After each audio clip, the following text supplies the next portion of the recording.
ایک مسلمان کا جس طرح اللہ تبارک و تعالیٰ کے ساتھ ایک گہرا، مضبوط اور سب سے مستحکم رشتہ ہوتا ہے، اور جس طرح اس کا سب سے مضبوط اور مستحکم رشتہ نبی کریم صلی اللہ تعالیٰ علیہ وسلم کی عالی مرتبت بارگاہ کے ساتھ ہوتا ہے، ان مضبوط رشتوں کے ساتھ ساتھ پھر انسان کے تعلقات معاشرے کے ساتھ ہوتے ہیں، کنبے کے ساتھ ہوتے ہیں، پڑوسیوں کے ساتھ ہوتے ہیں، دوستوں کے ساتھ ہوتے ہیں، استاد شاگرد کا آپس میں رشتہ ہے، پیر مرید کا آپس میں رشتہ ہے، بھائی کا بھائی سے تعلق ہے۔ ان سارے رشتوں کے ساتھ ساتھ انسان کا ایک رشتہ اپنے آپ کے ساتھ بھی ہوتا ہے۔ انسان کا اپنے نفس کے ساتھ، اپنی ذات کے ساتھ بھی تعلق ہوتا ہے۔ نبی کریم صلی اللہ تعالیٰ علیہ وسلم نے ایک لفظ کہہ کے نا کہ تم پر تمہاری ذات کا بھی حق ہے، تم پر تمہارے نفس کا بھی حق ہے، تو ہم پر ہمارے حقوق بھی نبی کریم نے مقرر فرما دیے۔ جناب عبداللہ ابن عمر خود فرماتے ہیں کہ سرکار نے مجھ سے پوچھا کہ عبداللہ یہ بات ٹھیک ہے کہ تم ہر روز ہی نفلی روزہ رکھتے ہو اور ہر رات ہی نفلی عبادت کرتے ہو؟ تو میں نے عرض کیا یا رسول اللہ صلی اللہ تعالیٰ علیہ وسلم ایسا ہی ہے۔ اللہ کے پیارے حبیب علیہ الصلوۃ والسلام نے فرمایا ایسا نہ کرو۔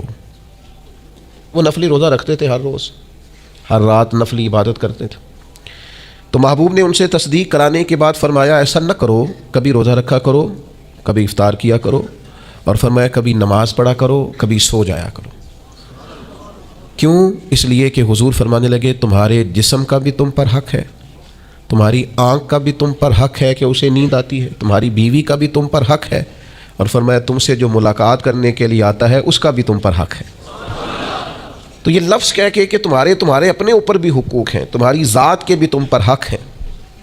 بعض لوگ تصوف اور طریقت کے نام پر بہت مشکل باتیں کرتے ہیں اور بہت مشکل باتیں سناتے ہیں، اور بعض لوگ پھر ان باتوں کا بڑا سخت اور مشکل معنی بھی لیتے ہیں کہ بڑی شدید جد و جہد کرنی چاہیے، ہمیشہ راستہ وہی اختیار کرنا چاہیے جو مشقت والا ہو، ہمیشہ وہی کام کرنے چاہیے جن کے اندر زیادہ دشواری ہو۔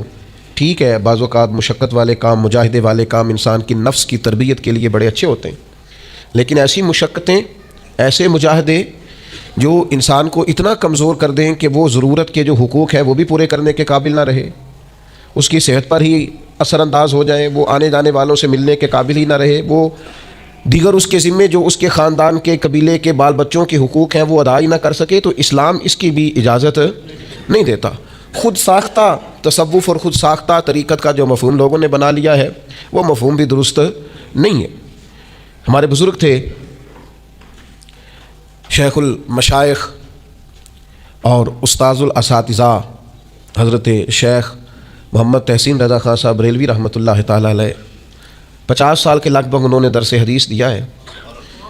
تو میں ان پر ایک مضمون لکھ رہا تھا، میں نے ان سے عرض کی حضور آپ تہجد پڑھتے ہیں؟ فرمانے لگے نہیں، میں عشاء جماعت سے پڑھتا ہوں، اس کو بھی سالوں بیت گئے، اور میں فجر جماعت سے پڑھتا ہوں، یہ بھی میری زندگی کا معمول ہے، لیکن میں سحری کے وقت اس لیے نہیں اٹھ پاتا کہ مجھے صبح 8 بجے بیٹھ کر بچوں کو درس حدیث پڑھانا ہوتا ہے، عشاء کے بعد مجھے مطالعہ کرنا ہوتا ہے، تو میں سمجھتا ہوں یہ بھی میرے لیے نفلی عبادت ہے، لہٰذا میں رات کو بھی کتاب و سنت دیکھتا ہوں اور سارا دن بھی کتاب و سنت پڑھاتا ہوں، امید ہے میرا رب مجھے تہجد کا اجر بھی عطا کرے گا۔ عزیز دوست، آپ یاد رکھیے گا، اس کو سمجھیے گا کہ ہمارے ہاں بعض لوگ بعض چیزوں کو زیادہ دشواری بنا لیتے ہیں۔ فلاں آدمی کو میں نے کبھی نفل پڑھتے نہیں دیکھا، یہ طریقت نہیں کہ آپ نے اسے نفل پڑھتے نہیں دیکھا تو وہ صوفی نہیں۔ آپ یہ بتائیے کبھی فرض چھوڑتے تو نہیں دیکھا، کبھی اسے ضروریات دین کو چھوڑتے تو نہیں دیکھا، اور نفل تو ویسے بھی انسان کا رب سے ذاتی معاملہ، ہو سکتا ہے سامنے والا چھپ کے پڑھتا ہو سکتا ہے وہ کسی ایسے لمحے میں پڑھتا ہو جب وہ سمجھے کہ اس وقت مجھے تنہائی میسر ہے۔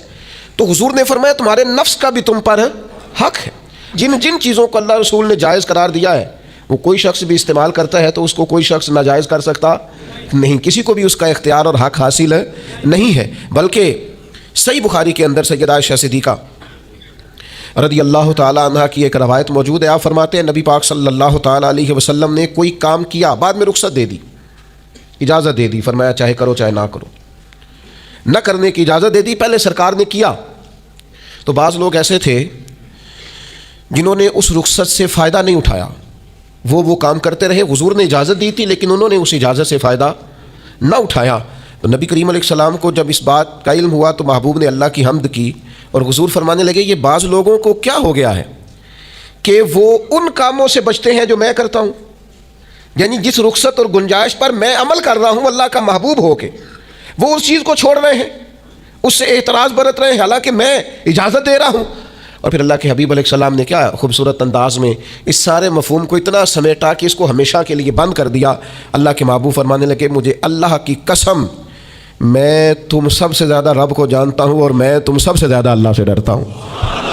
تو جب میں کسی گنجائش پہ عمل کر رہا ہوں، جب میں کسی ضرورت پر عمل کر رہا ہوں، تو یہاں ایک دوست تشریف لائے ہمارے پاس تو وہ ہمیں مشورہ دینے لگے کہ آپ کے ہاں بچوں کو چھٹی ہوتی ہے تو وہ تقریباً 1.5 دن بنتا ہے، ظہر کی نماز کے بعد ہفتے کو وہ چلے جاتے ہیں اور اتوار کا سارا دن وہ چھٹی میں رہتے ہیں، تو یہ 1.5 دن پورا ان کا ضائع ہوتا ہے۔ تو یہ تو معاملہ ٹھیک نہیں ہے، اس طرح تو ایسا ہے نا کہ مدارس دینیہ میں کیا کام ہے چھٹی کا؟ تو میں نے ان سے کہا ہو سکتا ہے مدرسے کے طالب علموں کو بھی نیند آتی ہو سکتا ہے ان کا بھی کبھی کسی گراؤنڈ میں جا کے کھیلنے کو جی چاہتا ہو سکتا ہے یہ بھی اسی طرح کے لوگ ہوں جس طرح کے عام بچے ہوتے ہیں، ہو سکتا ہے وہ ساری خواہشات ان کے اندر بھی پائی جاتی ہوں جو باقی لوگوں کے اندر پائی جاتی ہیں۔ آپ وہ پابندیاں کیوں لگاتے ہیں جو پابندی اللہ رسول نے نہیں لگائی؟ جس چیز کو شریعت نے بین نہیں کیا ہم کون ہوتے ہیں اس کو بین کرنے والے؟ سمجھیں؟ ہاں ایک بات ضرور ہے، ہم اپنے وجود کے مالک نہیں ہیں، اس کا مالک اللہ ہے، وہ خالق ہے ہم مخلوق ہیں، وہ معبود ہے ہم اس کے عابد ہیں، وہ ہمارا مالک ہے۔ ہمیں اپنے نفس کو اپنے وجود کو اس کی فرما برداری میں رکھنا۔ نفس کے حق کا یہ مطلب نہیں ہے کہ خواہش نفس میں اگر کوئی ناجائز چیز پیدا ہوتی ہے تو اس کی تکمیل کے لیے بھی ہم دوڑ پڑیں گے، اس کی شریعت کے اندر اجازت نہیں ہے۔ اجازت اس بات کی ہے کہ جن چیزوں کو شریعت نے جائز قرار دیا ہے آپ اگر ان کا حصول چاہتے ہیں، آسانی چاہتے ہیں تو آپ ضرور ان کو اختیار کریں، کوئی منع والی بات نہیں ہے۔ میں نے کہا بعض لوگ نا بعض چیزوں پر شدت کرتے ہیں، یعنی نبی کریم علیہ السلام کے صاحبزادہ گرامی حضرت ابراہیم علیہ السلام کا وصال ہو گیا تو نبی کریم کی آنکھوں میں آنسو آ گئے۔ تو ایک شخص نے حضور سے کہا یا رسول اللہ آپ بھی روتے ہیں، آپ تو صبر کا درس دیتے ہیں۔ تو نبی کریم نے فرمایا یہ جو آنسو نکل آئے ہیں نا یہ بیٹے کی محبت کی علامت ہے، باقی فرمایا میرے دل اور زبان پر وہی ہے جس سے میرا رب راضی ہوتا ہے، میں اللہ سے کوئی شکوہ نہیں کر رہا، اس کی تقدیر پر راضی ہوں۔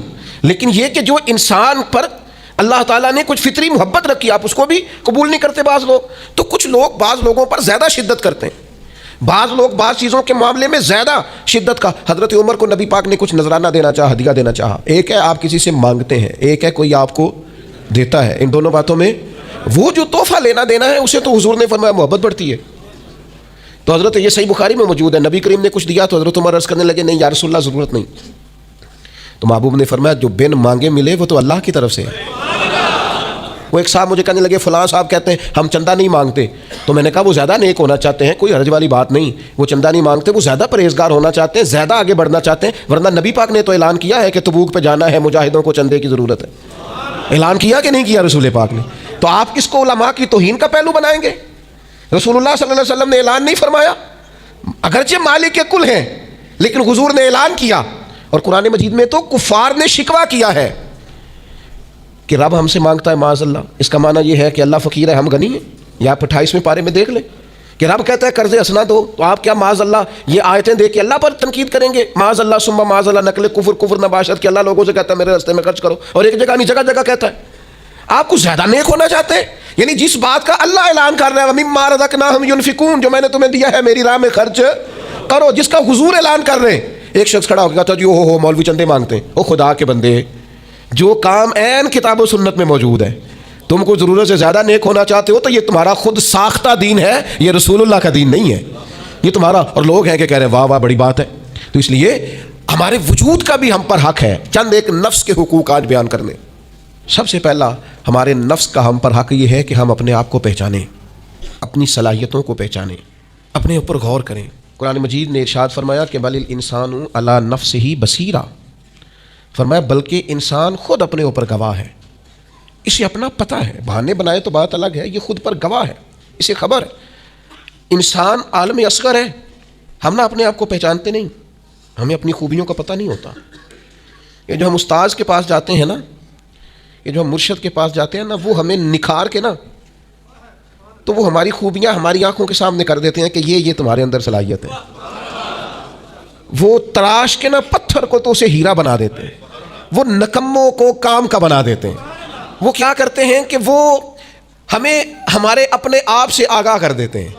یعنی ہے وہی تیرے زمانے کا امام برحق جو تجھے حاضر و موجود سے بیزار کرے اور موت کی شکل میں دکھلا کے تجھے جلوہ یار زندگی تیرے لیے اور بھی دشوار کرے. وہ جو تیرا جینا اوکھا کر دینا، مشکل نہیں میں کہتا اگرچہ اردو ہے لیکن مشکل اور اوکھا، یہ اوکھا ذرا زیادہ وزنی ہے. جو جینا اوکھا کر دے وہ درویش ہوتا ہے جو تیرے لیے مشکل کر دے. بھائی اپنے آپ کو پہچانے، اپنے اوپر غور کریں. اللہ تعالیٰ نے بنایا ہے اور بنانے والا کہتا ہے لقد خلقنا الانسان فی احسن تقویم. بنانے والا کہتا ہے میں نے تجھے بڑی بہترین ساخت میں بنایا. او انسان میں نے تجھے بڑا ہی سونا بنایا. کوئی تیرے ناک پر تنقید کرے تو کرے، تو کہے تجھے پتہ نہیں یہ چاہت کس کی ہے، میں مرضی سے نہیں بنا، یہ بنانے والے نے بنایا ہے. اس نے تجھے سونا بنایا. تو اپنے آپ کو پہچانتا ہی نہیں. تو جو ہے نا خدا جانے بلندی ہے کہ پستی پر جہاں میں ہوں وہاں کوئی نہیں ہے. تو اپنے قد سے بھی پیار کر، تو اپنے رنگ سے بھی پیار کر، تو اپنے وجود کی ساخت سے بھی پیار کر. اور پھر وہ کہتا ہے تجھے بنایا، باقی سارا کچھ تیرے لیے بنایا. هو الذی خلق لکم ما فی الارض جمیعا. رب کہتا ہے زمین میں جو کچھ ہے نا میں نے سارا تیرے لیے بنایا. تجھے اللہ رسول کے لیے بنایا ہے اور باقی زمین میں جو کچھ ہے وہ سارا تو پہچانتا ہی نہیں. یہ ہر چیز مسخر ہے تیرے سامنے. اتنا بڑا ہاتھی ہوتا ہے اور ایک عام آدمی ہلکی سی چھڑی لے کے اسے چلا رہا ہوتا ہے. اونٹ کتنا لمبا چوڑا وزنی ہوتا ہے لیکن ایک عام آدمی اس کے ناک میں نکیل ڈال کے اسے گھما رہا ہوتا ہے. کتنی بڑی بھینس ہوتی ہے لیکن چھوٹے سے بچے نے مہار پکڑی ہوئی ہوتی ہے.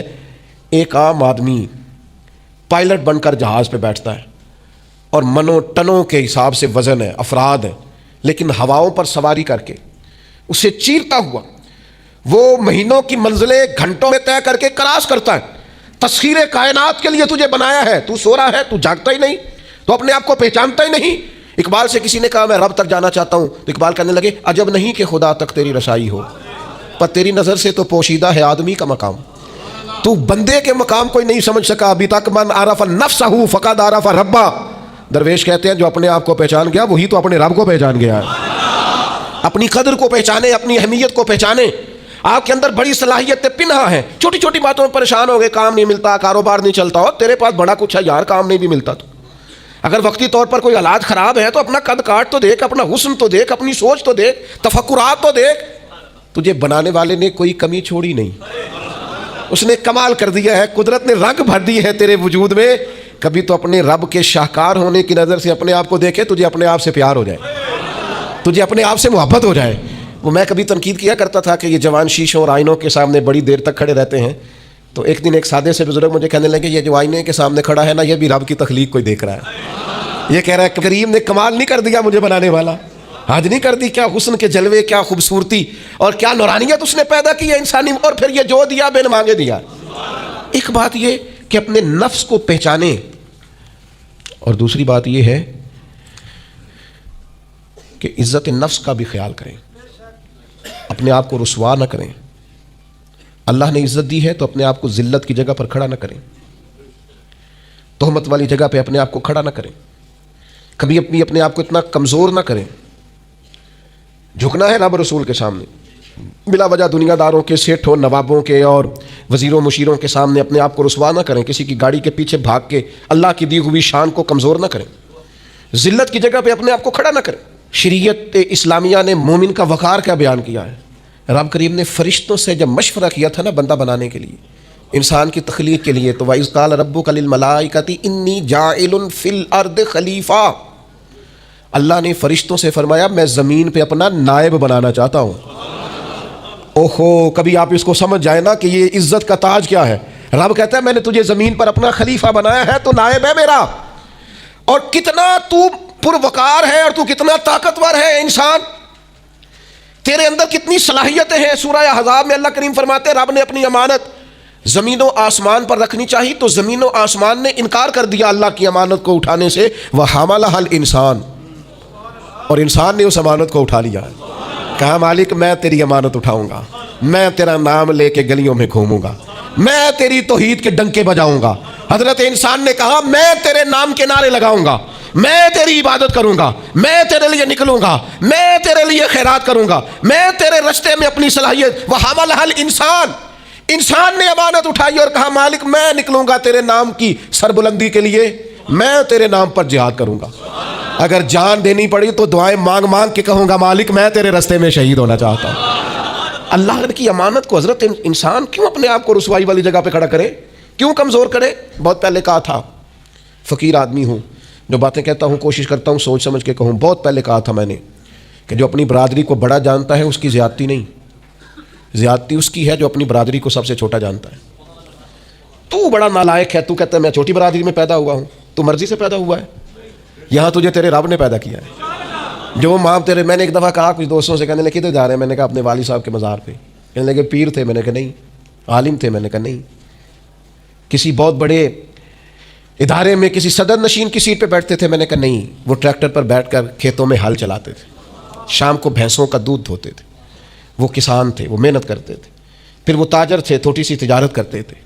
لیکن مجھے اگر کوئی کائنات میں پوچھے گا نا خوش نصیب کتنے ہو، تو میں کہوں گا میں نے اس طرح کا باپ نہیں دیکھا جس طرح کا اپنا باپ دیکھا۔ اس لیے کہ میری شخصیت میں اگر کوئی نکھار ہے تو سب سے زیادہ رنگ میرے ابا جی کے بھرے ہوئے، میں کیسے انکار کروں؟ سب سے زیادہ ان کے دیے ہوئے رنگ ہیں شخصیت کے اندر، ماں باپ کے۔ وہ بھائیوں ناز کے ساتھ زندگی گزاری جاتی ہے۔ کبھی اپنے آپ کو رسوائی والی جگہ پہ کھڑا نہ کریں، کبھی اپنے آپ کو کمزور نہ کریں، مضبوط رہیں، طاقتور رہیں۔ اور تیسری بات، ایک تو اپنے نفس کو پہچاننا ہے، دوسرا اپنی عزت کرنی ہے۔ کس کی عزت کرنی ہے؟ اپنی عزت کرنی، تکبر نہیں کرنا، اپنی عزت کرنی ہے۔ عربی کے کسی شاعر نے کہا تھا جو اپنی عزت نہیں نہ کرتا اس کی عزت بھی کوئی نہیں کرتا۔ اب وہ آپ نے ایک عام محاورہ سنا ہوگا، اپنی عزت بندے کے اپنے ہاتھ میں ہوتی ہے۔ اس کا معنی کیا ہے؟ آپ کبھی بھی کوئی ایسا کام نہ کریں جس سے آپ کی ذلت ہو، آپ اپنی عزت کریں، آپ اپنی تکریم کریں، آپ اپنے وقار کو بلند رکھیں، آپ کبھی بھی اپنے لہجے کو، معیار کو کمزور نہ ہونے دیں، آپ فکری توانائی کا ہمیشہ مظاہرہ کریں، طاقتور رہیں، کمزور نہ پڑے کبھی بھی۔ اور تیسرا یہ ہے کہ اپنے نفس کی تربیت کریں۔ جس طرح انسان اپنے وجود کی نشو و نما کرتا ہے نا، وہ کہتا ہے یہ کھاؤں گا تو طاقت ہوگی، یہ کھاؤں گا تو بیمار ہوں گا، یہ کھاؤں گا تو میں فریش رہوں گا، یہ کھانے سے میری طبیعت میں درد ہوگی۔ اسی طرح وہ اپنی تربیت کرے، اپنی نشو و نما کرے، اپنی روحانی تربیت پر توجہ دے۔ وہ دیکھے یہ کام کرنے سے میری طبیعت گناہ کی طرف مائل ہوتی ہے، اس بری صحبت میں بیٹھنے سے میرے اندر بعض بری چیزیں آتی ہیں، اس کے پاس بیٹھنے سے سوچے میری گدلی میلی کچیلی ہوتی، اور اس شخص کی صحبت جو ہے وہ مجھے تازہ کرتی ہے، اللہ کے قریب کرتی۔ تربیت نفس پر توجہ دیں، اپنی باطنی کیفیات کو ملاحظہ کریں۔ اپنی تربیت سب سے زیادہ انسان خود کر سکتا ہے، بل الانسان علی نفسہ بصیرہ۔ انسان خود اپنے اوپر گواہ ہے، وہ خود محسوس کرے کہ کہاں کہاں میرے اندر غلطیاں ہیں، کہاں کہاں میرے اندر کمزوریاں ہیں، وہ ان ساری چیزوں پر متوجہ رہے۔ ڈاکٹر نے دوائی دینی ہوتی ہے، اور دوائی دینے کے بعد وہ کہتا ہے یہ نسخہ ہے اور یہ کھانے کی ترتیب ہے اور یہ آپ کی پرہیز ہے۔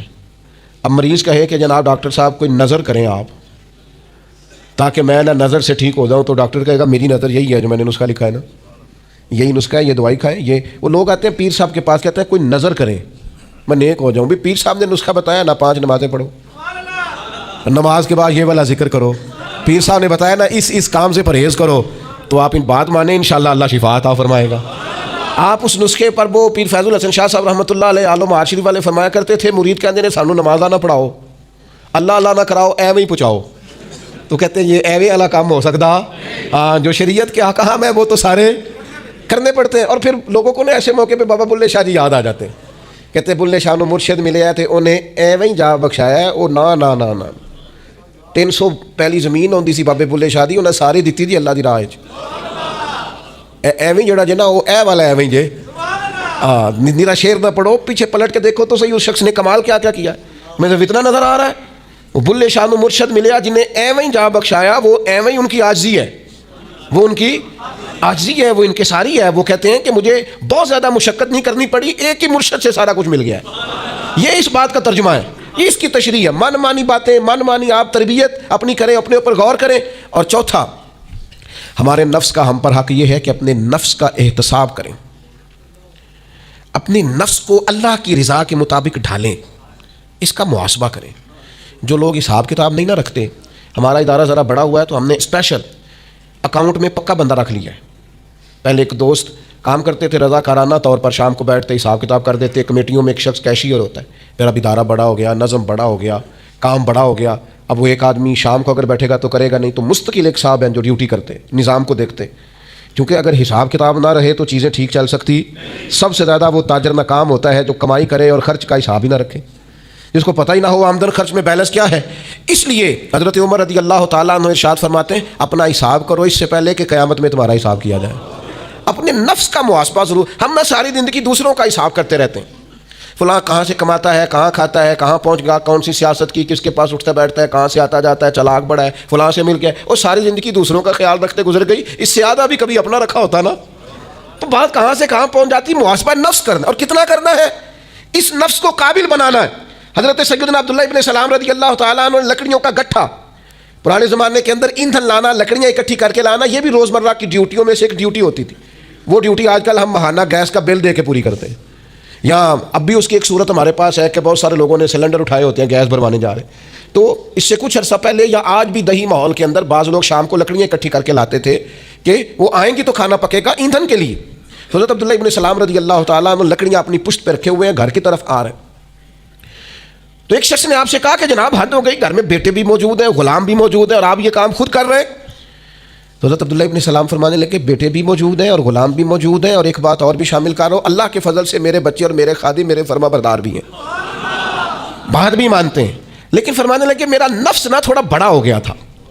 یہ مجھے کہہ رہا تھا تو بہت بڑا آدمی ہو گیا ہے، تو بہت بڑا شخص ہو گیا، تیری بڑی شخصیت ہو گئی ہے. فرمایا یہ جو ذرا لکڑیوں کا گٹھا پشت پہ رکھا ہے نا، یہ رکھا پشت پہ ہے، لیکن ذرا حساب اپنے نفس کا کر رہا ہوں، محاسبہ نفس کر رہا ہوں، اسے سمجھا رہا ہوں کہ اتنا بڑا ہونے کی ضرورت ہے. ہمارے بزرگ فرمایا کرتے تھے آخر تک اپنے استادوں کی بارگاہ میں حاضری دینی ہے. میرے اسا فرمایا کرتے آخر تک اپنے مشائخ سے جڑے رہنا ہے، آخر تک اپنے اساتذہ کے پاس آنا جانا. کچھ لوگ بے نیاز ہو جاتے ہیں نا، خود عالم ہو گئے، اب استاد گئے، خود بڑے ہو گئے، اب گئے. کہتے تھے آخر تک جانا، اس لیے کہ بعض لوگوں کے پاس جانے سے انسان کو لگتا ہے کہ نہیں مجھ سے بھی بڑے موجود ہیں.